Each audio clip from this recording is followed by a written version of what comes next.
Gothic architecture and Gothic literature share a word, not a bloodstream. One grew out of a Renaissance insult, the other out of a publishing stunt. If you've ever called a church creepy because it's Gothic, or assumed a Gothic novel must involve flying buttresses, you've mixed two very different stories. Here's the map. First, how Gothic turned into the label for medieval cathedrals. Then, how Horace Walpole hijacked the word for fiction. Finally, why your mental image of a haunted house is probably Victorian, not medieval. Start at the source. Gothic came from the Goths, a Germanic people the Romans branded as barbarians. Renaissance humanists picked up that sneer. Giorgio Vasari looked at the ornate northern churches and called the style barbarous, the German manner that wrecked classical harmony. Medieval builders never said we're building Gothic. They called it opus franciginum, French work. Pointed arches, ribbed vaults, flying buttresses. That's a technical system for height and light, not a mood board for Halloween. Then, the reversal. By the 18th century, British antiquarians started praising the Middle Ages as a cradle of liberty and craftsmanship. Cue the Gothic revival. A.W.N. Pugin and Company rebuild Britain's Houses of Parliament after the 1834 fire in a medieval quay. The former insult becomes patriotic gold. In architecture, Gothic now means a structural language, pointed arch, vertical thrust, tracery, not an automatic chill down your spine. So where does the shiver come from? Literature? Horace Walpole builds himself a fake medieval villa, Strawberry Hill, and in 1764 publishes The Castle of Otranto. He slaps on the subtitle A Gothic Story and announces he's trying to blend the two kinds of romance, the ancient and the modern. Translation, I'm borrowing the medieval backdrop, castles, armor, curses, and mixing it with contemporary character feeling. Readers loved it.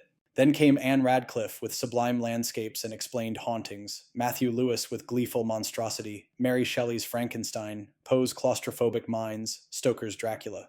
The settings vary, ruins, monasteries, London streets, but the atmosphere sticks, dread, secrecy, the past pressing on the present. Notice the split. Architectural Gothic describes how a building stands. Literary Gothic describes how a story feels. The overlap, castles, cloisters, corridors, comes from writers rating medieval scenery to stage fear and wonder. The cathedrals weren't built to be scary. Novelists discovered they could be. Hollywood keeps the spikes and shadows because they read instantly as ominous. Medieval cathedrals were about stained light and engineering bravura. The bat infestation is strictly a modern imagination. The word kept traveling. Gothic names the extinct East Germanic language for which Bishop Ulfilas translated the Bible in the 4th century.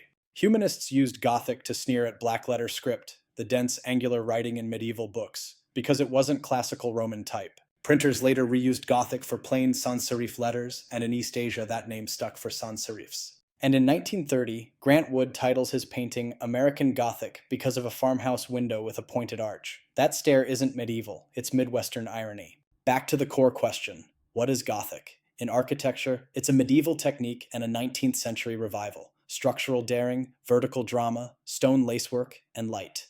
In literature, it's a mood powered by the uncanny. The castle corridor, the secret document, the revenant past. Same label, different engines. The link isn't a shared essence. It's a shared medieval costume that each field wears for its own purpose. So the next time someone calls a cathedral spooky Gothic, you can smile and say, that's a 13th century solution to gravity. And when a novel bills itself as Gothic, expect a pact with fear, not a lecture on flying buttresses. Your turn. When you hear Gothic, do you picture a cathedral or a candlelit corridor? Drop your answer and your favorite Gothic scene in the comments. If this cleared some fog, join us for more literary dissections by subscribing. Until next time, keep your candles lit and your prefaces loaded.